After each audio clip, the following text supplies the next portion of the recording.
fun, cool et c'est vraiment bonne ambiance. C'est léger et c'est festif aussi. C'est addictif et surtout du partage. Beaucoup de défoulement. De la joie et de la liberté. C'est une musique qui groove, qui prend les tripes, c'est une musique qui a beaucoup de vie et on ne peut pas rester assis sans rien faire en écoutant des musiques swing.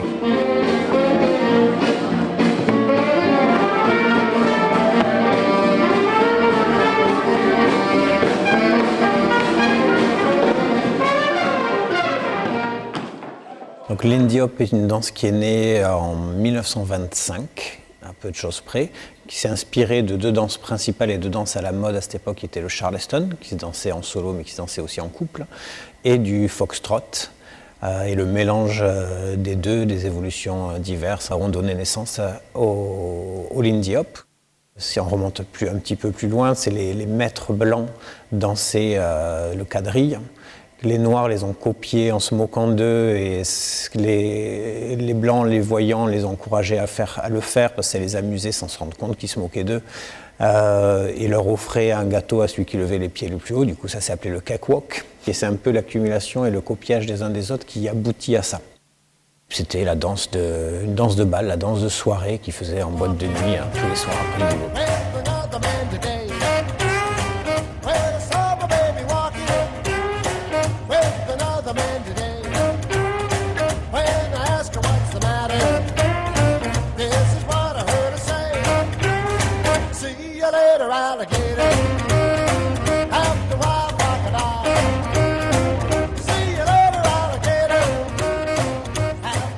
C'est défini par quelque chose de très, très ludique, très joyeux, qui utilise beaucoup de pas de Charleston, donc avec des kicks, ce qu'on appelle les petits coups de pied. Tout est guidé, ce n'est pas chorégraphié, donc c'est vraiment une danse d'improvisation de soirée. On ne danse pas qu'avec son partenaire, le but c'est de pouvoir danser avec tout le monde, c'est pour ça qu'on apprend à guider, à se laisser guider, et où qu'on soit dans le monde, on peut danser avec des gens qu'on n'a jamais rencontrés et avoir autant de plaisir qu'avec sa partenaire habituelle. Sur le 3 et 4, je dois prévenir avant. Donc là, je peux être sur un swing out relâché, je veux faire ma variation, là, je commence à engager mon 3 et 4, elle a eu le temps de sentir que je suis prêt. Ma variation commence sur le 5. Ok? Donc, relâché. Chou, pou, padam. 1, 2, j'engage. Et là, le premier truc, c'est de venir en opposition. C'est le 5 qui est souvent trop grand. Soit c'est les filles qui font un grand pas, soit c'est les cavaliers qui envoient les filles très loin sur le 5. Donc là, ça fait une espèce d'accélération. Et c'est plus un basique. Il faut vraiment, pour que ce soit un basique, que ce soit régulier. La base, c'est une danse des années 30 où la place de la femme n'est pas ce qu'elle est maintenant. Donc c'est vrai, à l'époque, c'était vraiment le cavalier, le garçon qui guide, la fille suit et le garçon se met beaucoup en valeur plus que la cavalière. Forcément, avec l'évolution des mœurs, ça a évolué. La fille a pris de plus en plus de place. Même en suivant le mouvement initié par le cavalier, elle va rajouter beaucoup plus de personnalité, d'effets personnels dedans. Au tout premier cours, on aime bien parler justement de ce bounce pour que le corps danse et qu'on n'enseigne pas, c'est pas des pas, c'est pas que des mouvements de pied qui font qu'on danse, c'est un corps qui danse.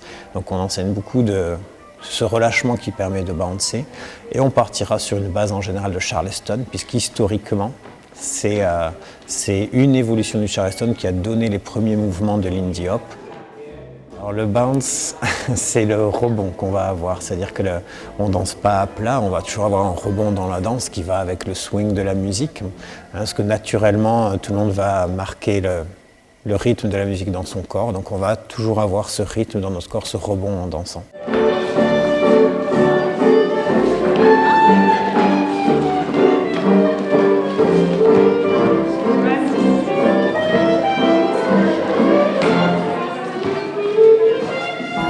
Au début, c'est une danse avec un rebond un peu particulier, donc il faut choper le truc. Mais rapidement, même en faisant, on va dire entre guillemets, un peu n'importe quoi en dansant, eh ben ça passe parce que, voilà, comme j'ai dit, c'est assez cool et c'est pas trop formel en fait. Voilà. J'ai l'impression que les gens s'amusaient vraiment, qu'ils se prenaient pas la tête, qu'ils se prenaient pas trop au sérieux. Et ça, j'ai tout de suite aimé le côté un peu, voilà, le côté fun du truc, le côté on se prend pas la tête.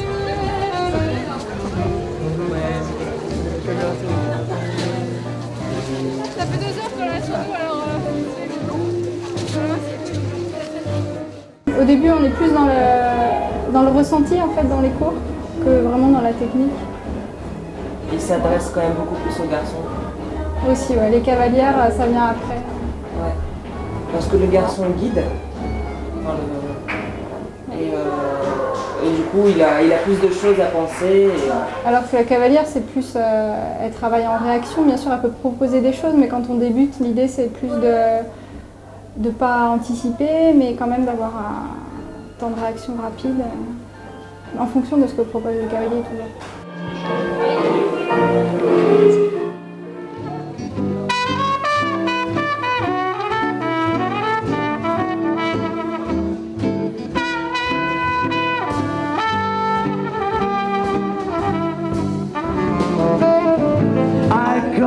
Water from inside of my life, and I'm covered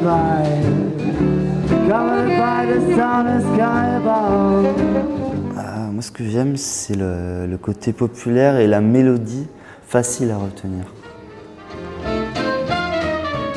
C'est ça que j'aime bien, moi. C'est des trucs que tu peux arriver à chanter, même après avoir écouté, 2 heures après. Tu te remets à chanter le truc, tu fais ah ouais, ça c'est. Enfin, c'est ça qui est cool.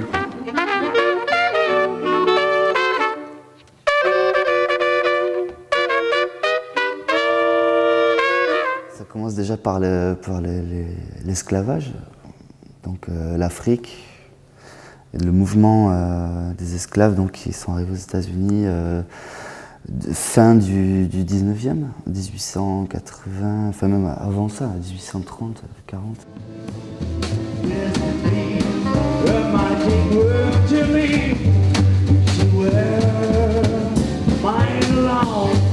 Et après ça est venu les influences donc d'Europe, musique classique, qui a mélangé avec la musique africaine, plus la musique créole. Et tout ça, ça a fait un melting pot, ça a fait le swing.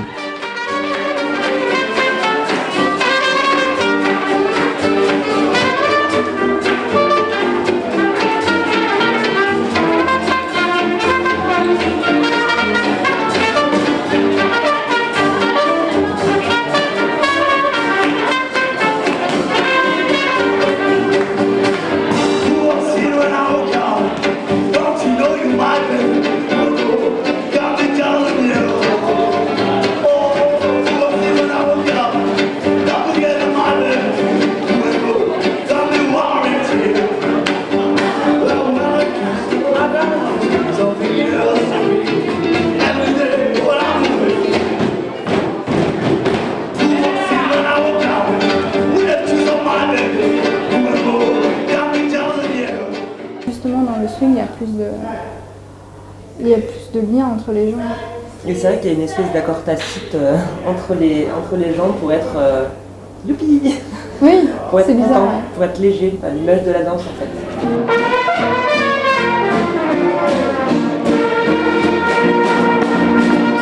Si ça peut sembler être de la séduction, en fait c'est plus un jeu vraiment. Il n'y a pas de. Enfin tout est à prendre au second degré dans le swing un peu.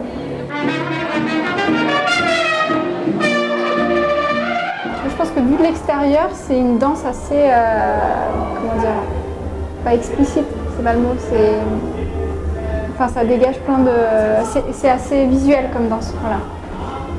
Donc ça peut être vite impressionnant en fait de l'extérieur.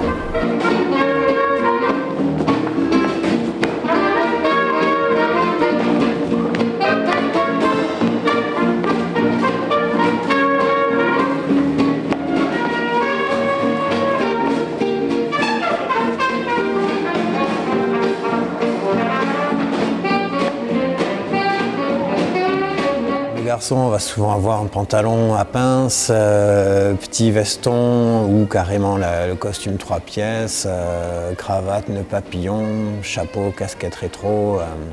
Les filles vont avoir les petites jupes droites, les petits chemisiers, parfois les coiffures vintage ou des petites robes. On danse mieux. Le port de la veste des fois aide à avoir une meilleure tenue de corps et on peut danser mieux, ouais, c'est vrai.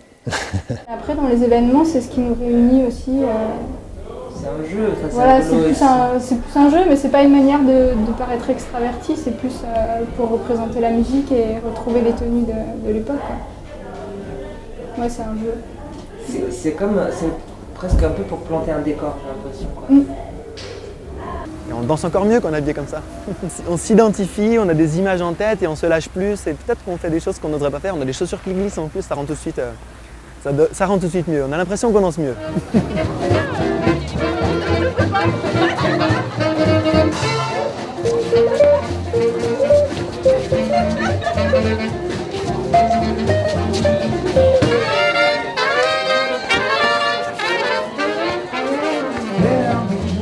Bizarrement, c'est une danse ancienne, mais comme elle est au goût du jour, on rencontre plein de jeunes en faisant du swing.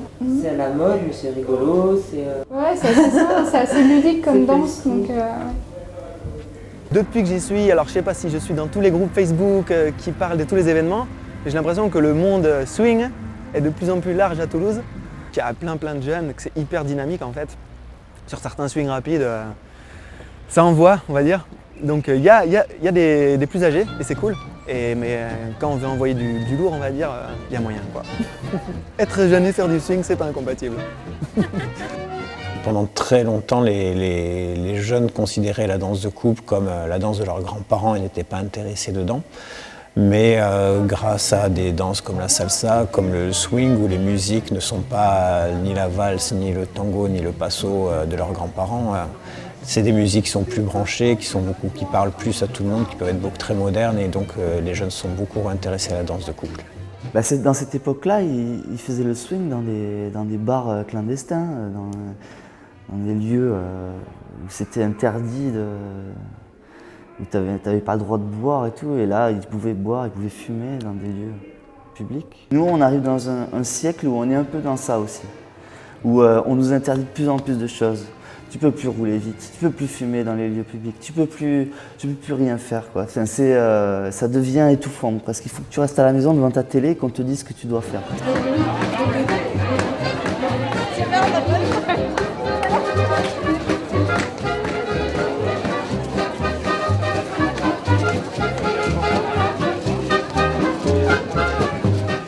Ce que je ressens quand je redanse le swing, de la joie et de la liberté.